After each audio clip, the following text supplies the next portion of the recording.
नमस्कार दोस्तों, आज हम बात करने वाले हैं 3 जुलाई 2024 को जो आपका एसएससी सीएचएसएल का एग्जाम हुआ था। उसके अंदर जो आपकी शिफ्ट सेकंड हुई थी, उसके अंदर जितने मैथ क्वेश्चन पूछे गए थे, आज के इस वीडियो के अंदर हम उनका फुल डिटेल सोल्यूशन के बारे में बात करने वाले हैं।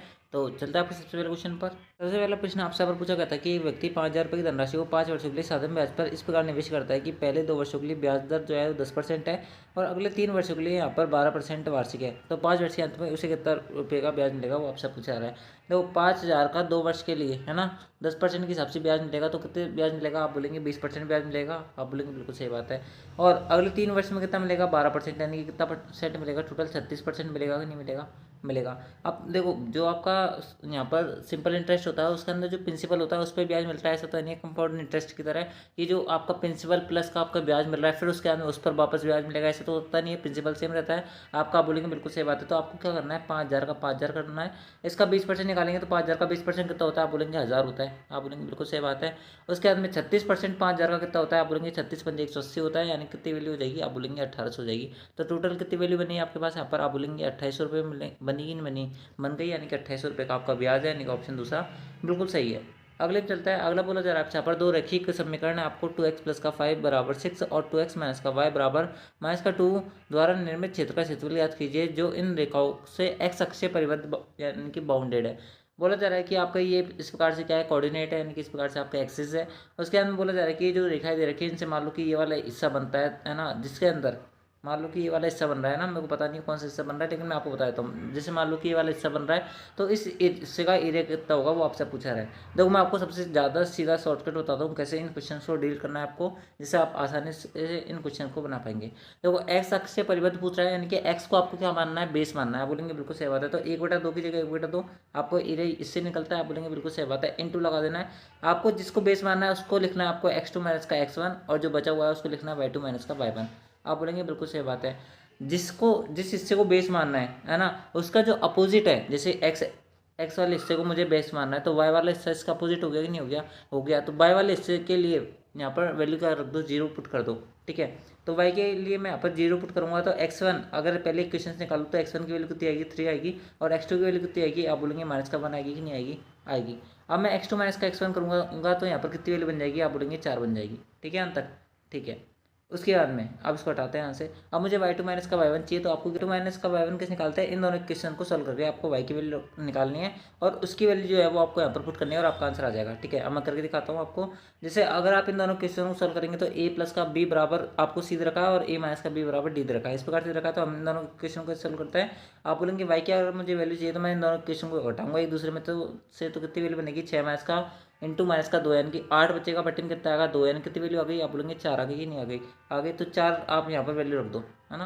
तो आप बोलेंगे बिल्कुल सही बात है, इंटू 4 कर दो। आप इसको 5-6 बार प्रैक्टिस करोगे तो आपका हैबिट बन जाएगा और आप इन क्वेश्चंस को बिना किसी डायग्राम की बनाए आप आसानी से सॉल्व कर पाएंगे और आपका आंसर जल्दी आ जाएगा। 2 से अगर आप 4 को काटेंगे 2 बार कटेगा, 4 इंटू 2 8 आंसर आएगा। इनका ऑप्शन पहला आपका करेक्ट है, ठीक है। इससे आसान तरीका इस क्वेश्चन को बनाने का नहीं है, इस बात को भी ध्यान रखना।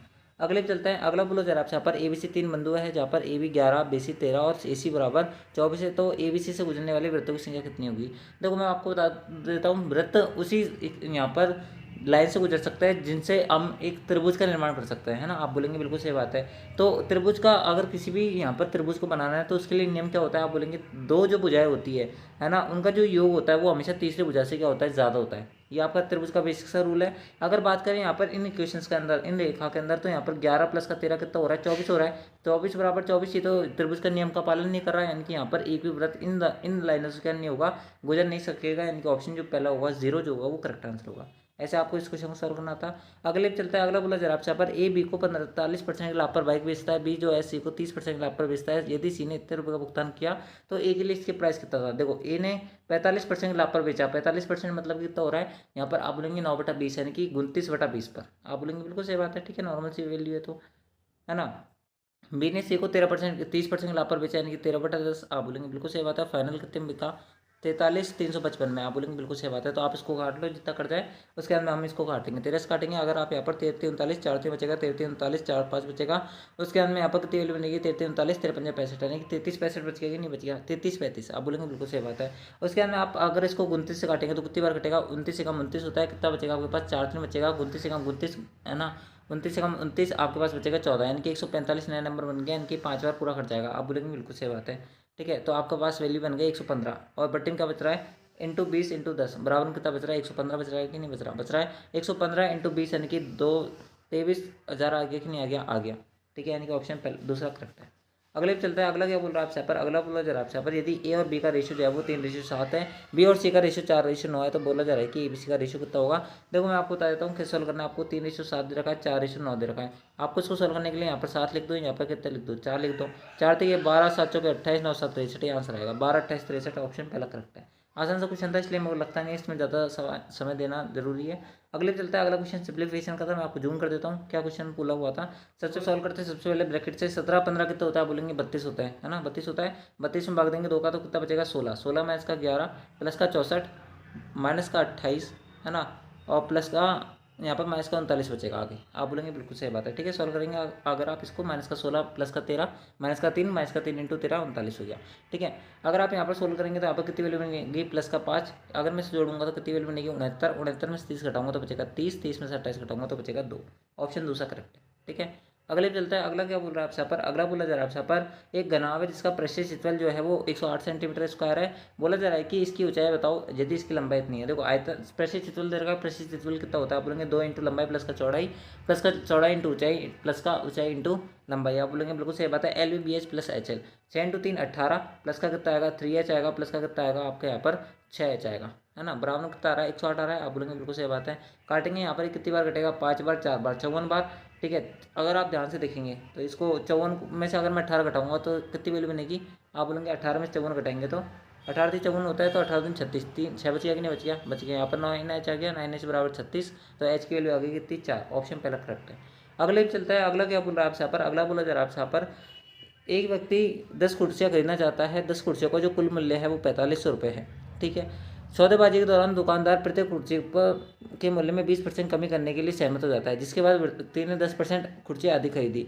इसके द्वारा खरीदी गई कुर्सियों का कुल मूल्य कितना होगा। देखो 10 कुर्सियाँ खरीदना चाहता है, 10 कुर्सियाँ खरीदने के बाद में उसका कुल मूल्य कितना है 4500 रुपये का, यानी कि टोटल उसने 4500 रुपये कॉस्ट प्राइस पर जो दुकानदार है उसने खुद ने कुर्सियाँ खरीदी है। मूल्य था उसके अंदर कितने परसेंट की कमी आ गई, आप बोलेंगे 4500 का जो मूल्य था उसके अंदर 20% कमी आ गई, यानी कि 80/100 हो गया कि नहीं हो गया। ये कितने कुर्सियों का क्रय मूल्य है, ये कितने कुर्सियों का सेलिंग प्राइस है, आप बोलेंगे 10 कुर्सियों का। हमें कितना परसेंट अधिक कुर्सियाँ खरीदी, उसने 10% अधिक कुर्सियाँ खरीदी, यानी कि 10 पहले खरीद रहा था अब 10% अधिक खरीद रहा है, यानी कि 11 खरीद रहा है। आप बोलेंगे बिल्कुल सही बात है। तो बोला जा रहा है कि कुर्सियों का कुल यहाँ पर सेलिंग प्राइस कितना होगा, तो आपको उसको सॉल्व करना है। 10 से 10 कटेगा, 20 से 20 कटेगा। देखो आंसर जो भी आएगा वो किसका मल्टीपल आएगा, आप बोलेंगे आंसर आएगा 11 का मल्टीपल, ऐसे चेक कर सकते हैं आप यहाँ पर। ठीक है, मैं इसको हटा देता हूँ जो फालतू आइटम है यहाँ पर, ये सॉल्व करना है हमें। वैसे सॉल्व कर सकते हैं, देखो इकाई अंक सब में सेम आ रहा है, यहाँ पर वैल्यू आएगी 5 9 और 4, 495 इंटू 8, 8 5 40, 400 माइनस का 40, यानी कि 4000 माइनस का 40, यानी कि वैल्यू बनेगी 3960, ऑप्शन दूसरा करेक्ट है। अगले चलता है, अगला बोला जा रहा है आपसे पर 26 सेंटीमीटर व्यास वाले एक वृत्त के में प्रत्येक 10 सेंटीमीटर लंबाई की 2 समांतर जीवा खींची जाती है, तो बोला जा रहा है कि दोनों जीवाओं के बीच की दूरी कितनी होगी। देखो 26 सेंटीमीटर व्यास है ना, ये 26 सेंटीमीटर का व्यास हो गया आपका। आप बोलेंगे बिल्कुल सही बात है, ये भी मान लेता हूँ है ना। व्यास वाले एक वृत्त में 10 सेंटीमीटर लंबाई की 2 समांतर जीवा खींची जाती है, 10 सेंटीमीटर इधर है तो 10 सेंटीमीटर की इधर ही खींचेंगे। ठीक है, दोनों जब समान लंबाई की जीवा खींची जाती है तो सेंटर की दोनों विपरीत साइड में होंगी, क्योंकि एक साइड में तो एक ही खींच पाएगी। आप बोलेंगे बिल्कुल सही बात है। तो दोनों जीवाओं के बीच की दूरी कितनी होगी, देखो ये कितने दूरी पर है, अगर मैं यहाँ पर देखूँ तो इसकी यहाँ पर देखो ऐसे देख सकते हो आप, अगर मैं यहाँ पर इसके सेंटर को मिला दूँ, सेंटर मान लेते हैं हम वो है, तो इसकी रेडियस कितनी बनेगी, आप बोलेंगे 13 बनेगी, क्योंकि व्यास 26 है। ये दूरी कितनी बनेगी हमें नहीं पता, लेकिन हमें ये दूरी तो पता है, ये कितनी बनेगी 5। ये भी सेम के, तो ये भी आपके यहाँ पर कितनी वैल्यू बनेगी 13, यहाँ पर वैल्यू बनेगी 5, क्योंकि आपके जब सेंटर से जीवा पर हम जो लंब डालते हैं तो जो जीवा होती है वो क्या हो जाती है, बाइसेक्ट हो जाती है। आप बोलेंगे बिल्कुल सही बात है। ये पूरी 10 की थी तो ये कितने में बढ़ जाएगी, 5 5 में बढ़ जाएगी, नहीं बढ़ जाएगी, बढ़ जाएगी। 13 का स्क्वायर माइनस का 5 का स्क्वायर यानी कि 12 बचेगा, 12 यहाँ पर बचेगा, तो 12 12 यानी कितनी वैल्यू बन जाएगी 24, ऑप्शन थर्ड करेक्ट है। आसान सवाल था, मेरे को लगता नहीं है ज़्यादा और एक्सप्लेनेशन इसके अंदर ज़रूरत है। अगले पे चलता है, अगला क्वेश्चन आपसे बोला जा रहा है कि साइन 30 प्लस का थीटा माइनस का कॉस 60 माइनस का थीटा की वैल्यू कितनी होगी। आप जो थीटा अपनी मर्जी से कुछ भी मान लो, मैं थीटा इक्वल टू 30 मान लेता हूँ। वो क्यों मान रहा हूँ मैं यहाँ पर, वो इसलिए मान रहा हूँ, या फिर आप ऐसे मानो कि थीटा इक्वल टू 0 मान लेते हैं, जिससे हमारे आसानी से कैलकुलेशन हो जाए। थीटा की वैल्यू 0 कहूँगा तो यहाँ पर कितनी वैल्यू बनेगी, साइन 30 बनेगा कि नहीं बनेगा, बनेगा। माइनस का कितना होता है कॉस 60। ठीक है, आप बोलेंगे बिल्कुल सही बात है, दोनों की वैल्यू क्या है, सेम ही तो है। आप बोलेंगे बिल्कुल सही बात है, इनके ऑप्शन पहला करेक्ट हो जाएगा, 0 करेक्ट आंसर है। अगले चलता है, अगला आपको टेबल दे रखी थी, बोला जा रहा था कि 2015 से 2020 की अवधि के दौरान किस पाठ्यक्रम में वृद्धि दर परसेंट में सबसे अधिक है। सबसे अधिक परसेंट में वृद्धि दर बतानी है हमें, किसमें, पाठ्यक्रम में, है ना। तो देखो अगर आप ध्यान से देखेंगे 2015 से 2018 के अंदर किसके अंदर सर्वाधिक वृद्धि है। सबसे पहले आ रहा है प्रबंधन। प्रबंधन के अंदर बात करें तो आपके यहाँ पर, ठीक है, 2015 से 2020 के अंदर देखना है ना हमें। तो देखो 2015 के अंदर कितना था, सबसे पहले प्रबंधन आपको याद रखा है ना, प्रबंधन ये वाला था ना, हाँ। 240 से कितना हो रहा है, 320, यानी कितनी वृद्धि हुई, 80 की वृद्धि हुई, कितने पर, 240 पर इंटू 100, है ना, 240 इंटू 100, यानी कितनी वैल्यू बनेगी आपके पास यहाँ पर, आप बोलेंगे 33.33%, यानी कि पहले के अंदर तो वृद्धि हो रही है 33.33%, आप बोलेंगे बिल्कुल सही बात है। दूसरे के अंदर देखें तो अभियांत्रिकी, अभियांत्रिकी कौन सा है आपका यहाँ पर, अभियांत्रिकी ये रहा, 1200 से कितना हो गया 1400, यानी कि 200 की वृद्धि हुई है, कितने पर, 1200 पर, इंटू करेंगे 100, तो ये 2 जीरो से 2 जीरो यहाँ पर आएगा 6, यहाँ पर आएगी वैल्यू कितनी, 50/3, यानी कि इसके अंदर तो कम वृद्धि हुई है। ठीक है, तो ये वाला आंसर हमारा वैसे भी नहीं हो सकता, तो हम इसको लिखेंगे भी नहीं। आगे दे रखा है आपको कौन सा, आगे दे रखा है आपको यहाँ पर विज्ञान। विज्ञान का अंदर दे रखा है आपको यहाँ पर ये 850 से कितना हो गया आपका यहाँ पर, आप बोलेंगे 950, यानी कितनी वृद्धि हुई, 100 की वृद्धि हुई, कितने पर, 850 पर, इंटू करेंगे कितना, 100।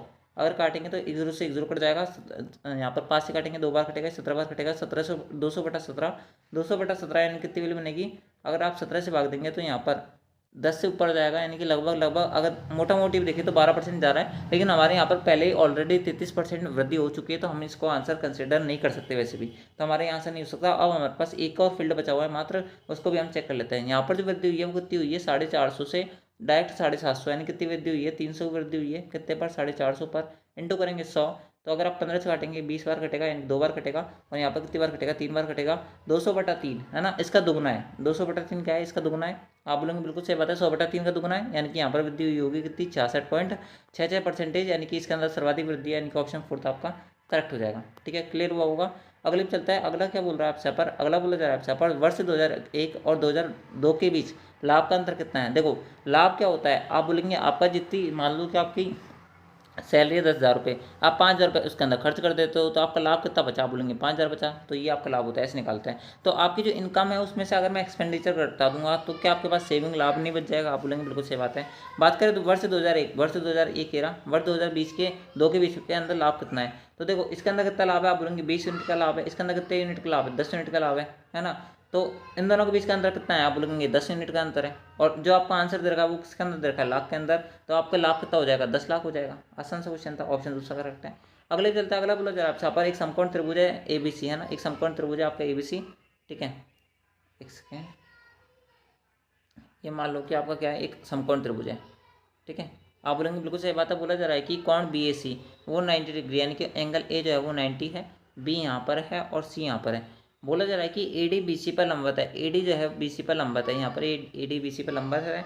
ABC का एरिया जो है टोटल वो 63 है, ACD का जो एरिया है, ये वाला एरिया जो है वो आपको 7 दे रखा है। बोला जा रहा है कि AC की वैल्यू 5 है, तो आप हमें BC की वैल्यू बताओ, किसकी वैल्यू बताओ, BC की वैल्यू बताओ। कैसे बताएंगे, देखो मैं बता देता हूँ आपको। आपको एक रिलेशन पता होगा कि जो आपका सिमिलर ट्रायंगल होते हैं, देखो लंबवत है, आप बोलेंगे बिल्कुल सही बात है, यहाँ पर 90 डिग्री बन रहा है कि नहीं बन रहा, बन रहा है। आपको पता होगा कि सिमिलर ट्रायंगल के अंदर जो संगत भुजाएं होती है उनका जो वर्ग होता है वो दोनों ट्रायंगल के एरिया के रेशियो के बराबर होता है, आप बोलेंगे बिल्कुल सही बात है। अगर मैं ट्रायंगल ADC का एरिया देखूं, है ना, आपको पता होगा कि दो समकोण त्रिभुज हमेशा एक दूसरे क्या होते हैं, सिमिलर होते हैं। तो त्रिभुज ABC और त्रिभुज ADC जो है आपस में सिमिलर है, आप लगा सकते हो आराम से। ठीक है, यहाँ पर ये वाली भुजा जो होगी इनकी कॉमन हो जाएगी, 90 डिग्री का एंगल बन रहा है और ये वाला एंगल कॉमन हो जाएगा। ठीक है, इस प्रकार से आपका सिमिलर ट्रायंगल हो जाएगा। ठीक है, उसके अंदर अगर ध्यान से देखेंगे तो ट्रायंगल ADC का एरिया जो होगा और ट्रायंगल ABC का जो एरिया होगा, मैं लिख देता हूँ। ट्रायंगल ADC का एरिया कितना दे रखा है क्वेश्चन में, सॉरी ACD का एरिया कितना दे रखा है 7, ट्रायंगल ABC का एरिया कितना दे रखा है 63। ये किसके बराबर होगा, इन दोनों की संगत भुजाओं के। देखो मैं बता देता हूँ, BC के अंदर अगर देखेंगे तो BC 90 डिग्री के सामने वाली भुजा है, और यहाँ पर 90 डिग्री के सामने कौन सी भुजा है, AC भुजा। और हमने BC और AC के अंदर रिलेशन पूछ रहा है, तो BC की वैल्यू हम कहाँ रखेंगे, हम ऊपर सॉरी नीचे रखेंगे, क्योंकि बड़े वाले ट्रायंगल की हमें वैल्यू निकालनी है। तो x आ गया, इसका स्क्वायर होगा कि नहीं होगा, होगा। और AC की वैल्यू कितनी है, AC की वैल्यू 5 है। बस आपको ये लॉजिक लगाना था और आपका आंसर आ गया। अगर ध्यान से काटेंगे तो यहाँ पर इसको काटेंगे 1/9 आ जाएगा, और 1/9 का रूट कितना होता है, 1/3 होता है कि नहीं होता, होता है। तो यहाँ पर ये सब हटा दो, ये फालतू ग्रामण अब हमें कोई जरूरत नहीं है। 1/3 की जगह 1/3, तो एक्स वैल्यू कितनी आ गई 15। ठीक है, क्लियर हुआ होगा। वैसे आसान सा क्वेश्चन था, आपने कर लिया होगा। सिमिलरिटी का एक छोटा सा कंसेप्ट था इसके अंदर। अगले पे चलता है अगला। बोला जा रहा है आपसे अगला जो क्वेश्चन था वो आपको यहाँ पर पाई चार्ट से दे रखा था। बोला जा रहा था कि सुषमा और पृथ्वी द्वारा शिक्षा पर किए गए व्यय का केंद्रीय कोणों का अनुपात कितना होगा, वो आपसे अब पूछा रहा था। देखो मैं आपको दिखा देता हूँ। सुषमा का खर्च आपको यहाँ पर ये दे रखा है और पृथ्वी का खर्च इतना दे रखा है, ठीक है। बोला जा रहा है कि सुषमा का जो खर्च है ना, उसका केंद्रीय कोण देखना है हमें। आप देखो सबसे पहली बात तो सुषमा का आप ये देखो कि कितना खर्च हो रहा है, किस पर, शिक्षा पर। शिक्षा कहाँ पर है, शिक्षा है यहाँ पर ये वाली, यानी कि सेकंड नंबर की 7200 यूनिट जो है ना यहाँ पर जो सुषमा है वो खर्च कर रही है टोटल का। अभी कितने डिग्री का एंगल बना रही है वो हमें देखना पड़ेगा। देखो कैसे देखेंगे हम इस चीज़ को। सबसे पहले आप इन सबको जोड़ो तो कितनी वैल्यू बनेगी। देखो 7200, सबसे पहले हम इनको जोड़ते हैं 6 5 11 11 और यहाँ पर 7200 और 1800 हो गए 90,000। 90 11 कितना होता है 20,000। 20,000 प्लस का 10,000 यानी कि 30,000। 30,000 हो गया। आप बोलेंगे बिल्कुल सही बात है। 30,000 7200 को कितना डिग्री का कोण बना रही है वो हमसे पूछा रहा है। देखो 360 डिग्री की वैल्यू कितनी है, आप बोलेंगे 30,000 है, ठीक है। तो यहाँ पर 7200 कितनी वैल्यू होगी, इतनी होगी कि नहीं होगी, होगी। तो ये इसका केंद्र कोण आ गया, ठीक है। 1 0 से 1 0 कट गया, 6 के 36, 6 पंजे 30, यानी कि 72 गुणा 6/5 है ना। ये इसका हो गया कितना केंद्रीय कोण, आप बोलेंगे बिल्कुल सही बात है। उसके बाद में अब हम देखते हैं पृथ्वी का खर्च। पृथ्वी का खर्च जो है एजुकेशन में कितना किया है उसने। देखो सबसे पहले आप यहाँ पर एजुकेशन ढूंढेंगे। एजुकेशन सेकंड नंबर की यहाँ पर हो रहा है 24%। टोटल होता है 100%, आप बोलेंगे बिल्कुल सही बात है। यानी कि 100% की वैल्यू कितनी है 360 है, तो 24% की वैल्यू कितनी आएगी, इतनी आएगी। काटेंगे 1 0 से 1 0 कट जाएगा, यहाँ पर काटेंगे किससे, आप जो यहाँ पर काट सकते हैं दो से काट लो आप। यहाँ पर कितनी बार कटेगा 18 बार, यहाँ पर कटेगा 9 बार, सॉरी 5 बार। आप बोलेंगे बिल्कुल सही बात है। तो यहाँ पर कितनी वैल्यू बनेगी 18 × 24/5। 18 × 24/5 इन दोनों का रेशो पूछ रहा है, तो ये आपका रेशो आ जाएगा। अगर आप काटेंगे 5 से 5 कट गया, 18 चौके 72 होते हैं, 6 चौके 24, 24 से 24 कट गया, एक रेशो करेक्ट आंसर होगा। ऑप्शन पहला करेक्ट है। क्लियर हुआ होगा। अगले चलता है अगला। बोला जा रहा है आपसे यहाँ पर एक वर्ष में 12 माह है जिसमें टी का वेतन इस प्रकार है, आपको ये दे रखी है वैल्यू। बोला जा रहा है कि टी का प्रति माह औसत वेतन कितना होगा, वो आपसे पूछा रहा है। देखो मेरे सामने आप ऐसे कर सकते हैं, यहाँ पर इन सबको जोड़ सकते हैं या और उसके अंदर आप भाग दे सकते हैं 12 का, तो आपका आंसर आ जाएगा। जोड़ेंगे तो कितनी वैल्यू बनेगी। देखो 12 की 36, 36,000 आपका ये बनेगा। 1000 को मैं एक बार के लिए छोड़ता हूँ। 15 थी 45, 3 यूनिट है 45, ये हो गया। 21 से 63 होता है, 63 यहाँ पर ये बन गया। और 30 से 90 होता है, तो 90 यहाँ पर ये बन गया। जोड़ेंगे 5 6 5 11, 11 और 3 कितना होता है 14। एक हाथ से लगेगी 4 और 4 8, 8 6 14, 14 और 9 कितना होता है, आप बोलेंगे 23। यहाँ पर वैल्यू बनेगी 2,34,000। आप बोलेंगे बिल्कुल सही बात है। 2,34,000 में आपको भाग देना है कितने का, 12 का। 2,34,000 में आपको भाग देना है कितने का, 12 का। अगर आप भाग देंगे तो कितनी बार जाएगा, 12 कम 12 होता है, कितना बचेगा आपके पास यहाँ पर, आप बोलेंगे 12 कम 12 होता है, आपके पास बचेगा 114। 12 से भाग वापस देंगे तो 12 नंबर 108 होता है। फिर आपके पास कितनी वैल्यू बचेगी 6, तो 12 पंजे 60 होता है, तो 19,500 जो होगा उसका एवरेज सैलरी हो जाएगी, यानी कि ऑप्शन दूसरा आपका बिल्कुल सही आंसर हो जाएगा यहाँ पर। अगले चलता है अगला। क्या बोल रहा है आपसे यहाँ पर, अगला बोला जा रहा है आपसे यहाँ पर कि 14 सेंटीमीटर ऊंचाई वाली एक लंबवर्ती बेलन है जिसका वक्र प्रशिक्षित क्षेत्रफल 88 सेंटीमीटर है। तो बोला जा रहा है कि बेलन का कुल प्रशिक्षित क्षेत्रफल कितना होगा। देखो बेलन का कुल प्रशिक्षित क्षेत्रफल कितना होता है, आप बोलेंगे बेलन का कुल प्रशिक्षित क्षेत्रफल होता है 2πr r प्लस का h। आप बोलेंगे बिल्कुल सही बात है। बेलन का वक्र प्रशिक्षित क्षेत्रफल दे रखा है, वक्र प्रशिक्षित क्षेत्रफल कितना होता है, आप बोलेंगे यहाँ पर वक्र प्रशिक्षित क्षेत्रफल होता है 2πrh। आप बोलेंगे बिल्कुल सही बात है। अगर मैं इसको अंदर इंटू करूँगा तो 2πrh मेरे को दिख रहा है प्लस, है ना। इसकी वैल्यू कितनी देखिए 88 मेरे को निकालने की जरूरत नहीं है, 2πr² मुझे निकालना है। आप बोलेंगे बिल्कुल सही बात है, ठीक है। अब देखो 2 की जगह 2, है ना, 2 की जगह 2, पाई की जगह 22/7, ठीक है। उसके बाद में आर का स्क्वायर, है ना। देखो आप ध्यान से देखेंगे तो 22 में कॉमन ले सकता हूँ दोनों में से, है ना। यानी कि जो भी आंसर आएगा वो 11 का मल्टीपल आएगा, ये तो फिक्स बात होगी। तो 11 का मल्टीपल एक ही ऑप्शन है, ऑप्शन पहला ये आंसर है। मैं ऐसे टिक कर सकता था यहाँ पर, लेकिन मैं आपको पूरा बता देता हूँ कैसे सॉल्व करना है आपको। यहाँ पर यहाँ तक तो आपको समझ आ गया होगा। मुझे किसकी वैल्यू चाहिए, आर रखा, स्क्वायर मुझे करना है, यानी कि आर की वैल्यू मुझे चाहिए होगी कैसे भी करके। तो आर की वैल्यू कैसे निकलेगी, पहले स्टेटमेंट से निकलेगी। बेलन का वक्र प्रशिक्षित क्षेत्रफल कितना होता है 2πrh होता है कि नहीं होता, होता है। इसकी वैल्यू कितनी रखिए 18 है ना। एच की वैल्यू कितनी है, एच की बस इसके अंदर वैल्यू पुट करनी है, आपका आंसर आ जाएगा। 2 की जगह 2 रख दो आप यहाँ पर, पाई की जगह मेरे को 22/7 रखना है, आर की जगह आर रख दो, और एच की वैल्यू कितनी रखी क्वेश्चन में 14।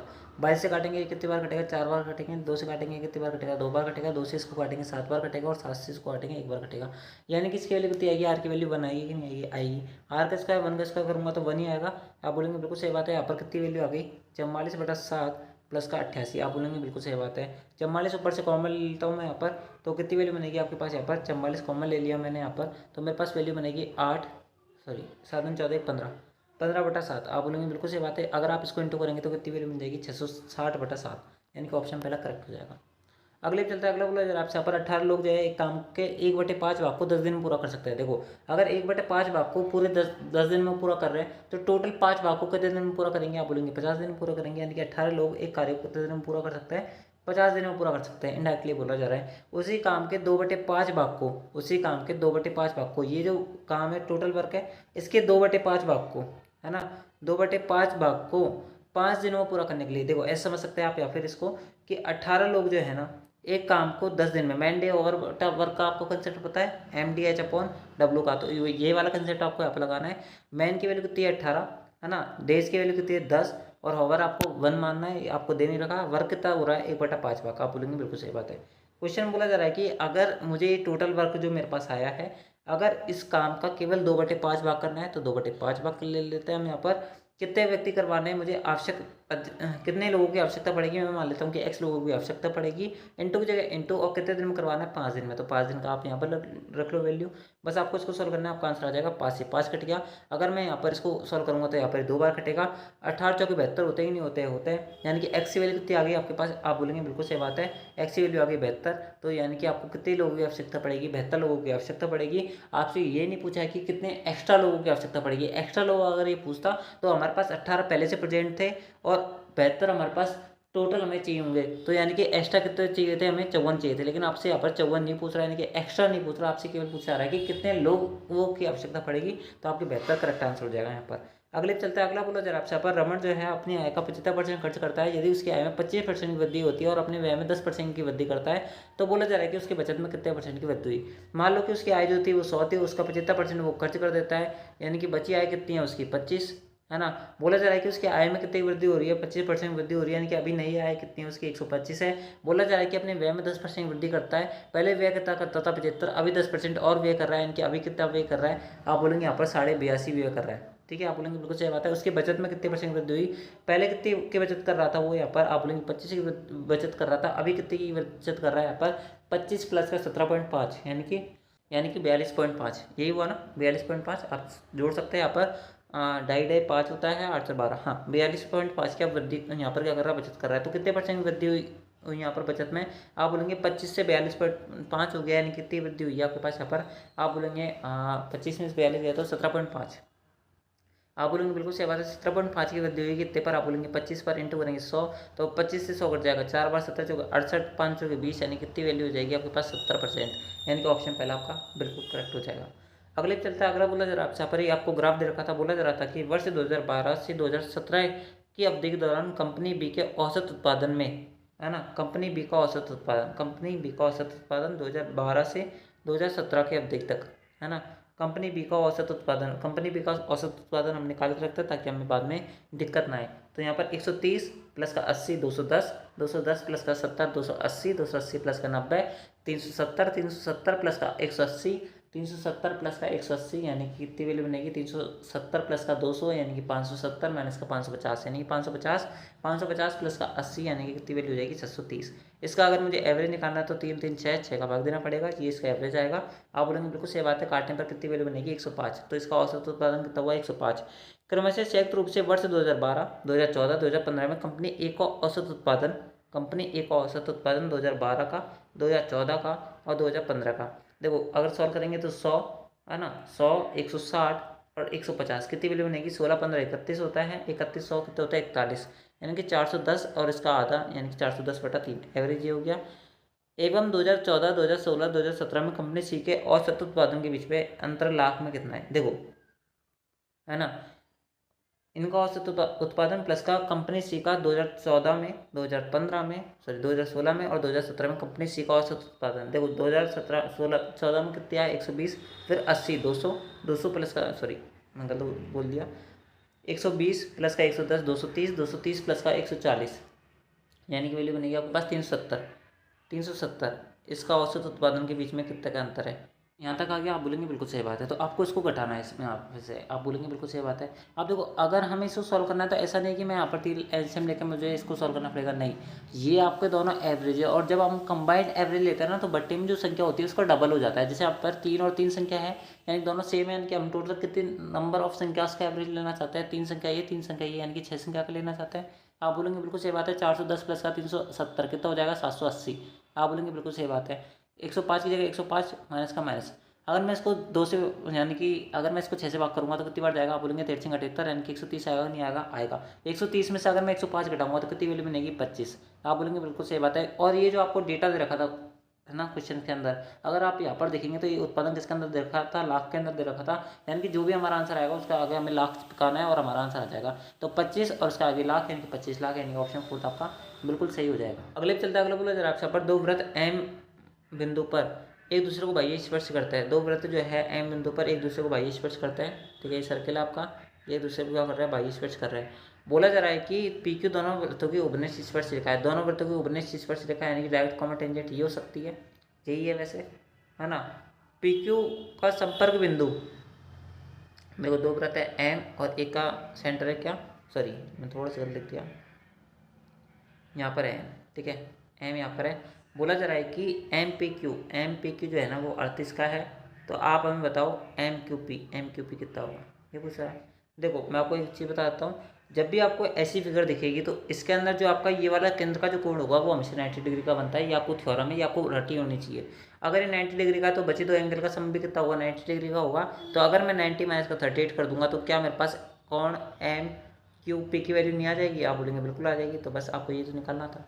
90 में से 38 जाएगा तो यूनिट डिजिट 2 बनेगा, तो ये आंसर नहीं हो सकता, तो 52 आंसर है इसका। ठीक है, अगले चलते हैं आपसे यहाँ पर 179, 172 और 173 की जो मल्टीप्लाई यानी कि प्रोडक्ट है उसको 17 से भाग देने पर क्या शेष बचेगा। देखो 179 जो है अगर मैं इसको ऐसे लिख दूँ 170 प्लस का 9 तो कोई दिक्कत है, आप बोलेंगे बिल्कुल नहीं है। अगर मैं इसको 17 से डिवाइड करूँगा तो क्या है 17 से पूरा कट जाएगा, आप बोलेंगे बिल्कुल कट जाएगा। बचेगा क्या 9, आप बोलेंगे बिल्कुल सही बात है। यानी कि अगर हमारे पास कोई ऐसी संख्या है जिसमें पूरी मतलब कि मान लो कि 3 संख्या हमारे पास ऐसी है ए बी सी और जिसे मुझे आर से डिवाइड करना है, ठीक है। अगर मुझे इसका डिवाइड देखना है उसके बाद में इसका शेषफल देखना है कि क्या रिमाइंडर बचेगा, तो मैं क्या करूँगा आर का यहाँ पर पर्टिकुलर ए के अंदर भाग दूंगा। तो मान लेता हूँ मेरे पास शेषफल बचा R1, बी के अंदर दिया तो R2 बचा और सी के अंदर दिया तो R3 बचा। तो अगर मैं इन तीनों को प्रोडक्ट लेकर तो भी मैं अगर आर से डिवाइड करूँगा तो सेम क्या बचेगा, मेरे पास शेषफल बचेगा। ये आपका क्या होता है, नंबर सिस्टम के अंदर एक रूल होता है, आपने पढ़ा होगा। तो बस आपको इसको अप्लाई करना है, आपका आंसर हो जाएगा। अगर आप यहाँ पर देखेंगे तो पहले के अंदर 9 शेषफल बचेगा, दूसरे के अंदर 2 शेषफल बचेगा और तीसरे के अंदर 3 शेषफल बचेगा। भाग देना है आपको 17 से, 9 दिन 18, 18 3 54, 54 बटा 17 करूँगा तो 17 तो 51, 3 शेषफल बचेगा नहीं बचेगा, बचेगा। यही आपका आंसर है, ऑप्शन पहला करेक्ट हो जाएगा। अगले पे चलता है, व्यापारी को 10% का लाभ अर्जित होता है यदि इस वस्तु को अंकित मूल्य के 80% में बेचता है तो उसका लाभ कितना है। देखो 66% बेच रहा है, मान लेता है कि उसका जो अंकित मूल्य था वो 100 था, उसका 66% कितना होगा 66 रुपये, है ना। आप बोलेंगे बिल्कुल सही बात है। उस पर 10% का लाभ है, यानी कि ये भी अपने आप में 110 की वैल्यू है, तो 100% की वैल्यू इतनी होगी।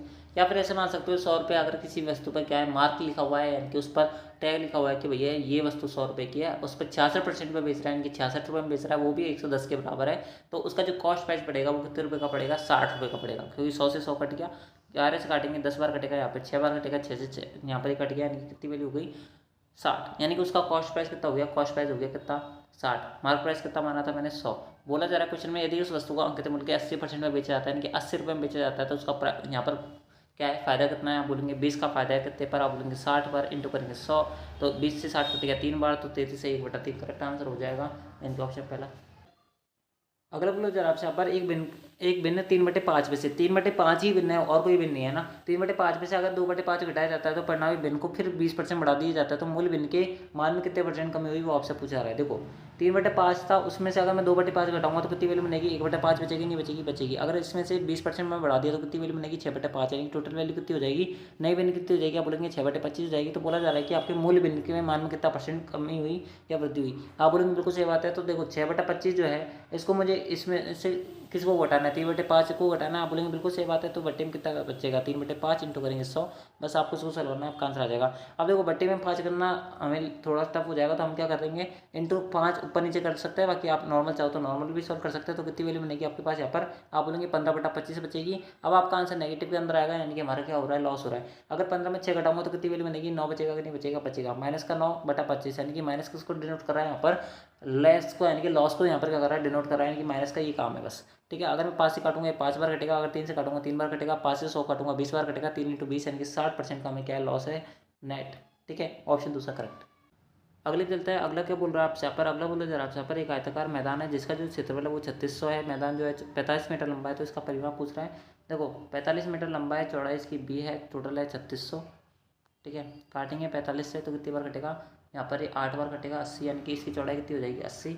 तो तो इसका परिमाप कितना हो जाएगा, 2 गुना लंबाई प्लस चौड़ाई यानी कि 45 प्लस का 80 यानी कि वैल्यू बन जाएगी 125। 125 का दुगुना कितना होता है 250 यानी कि ऑप्शन दूसरा करेक्ट है। ठीक है, तो दोस्तों इस प्रकार से था आपका पर एसएससी सीजीएल का 3/7/2024 को जो आपका पेपर लिया गया था, उसके अंदर जो आपकी शिफ्ट सेकंड हुई थी उसके अंदर जितने मैथ क्वेश्चन पूछे गए थे उसका सोल्यूशन मैंने आपको बता दिया। आई होप आपको वीडियो पसंद आई होगी। वीडियो पसंद आए तो वीडियो को लाइक करें, चैनल को सब्सक्राइब करें। तो मिलता है आपको नेक्स्ट आंसर की वाली वीडियो के अंदर। जब तक ले जय हिंद, जय भारत, जय Hindustan. Thanks for watching, thank you.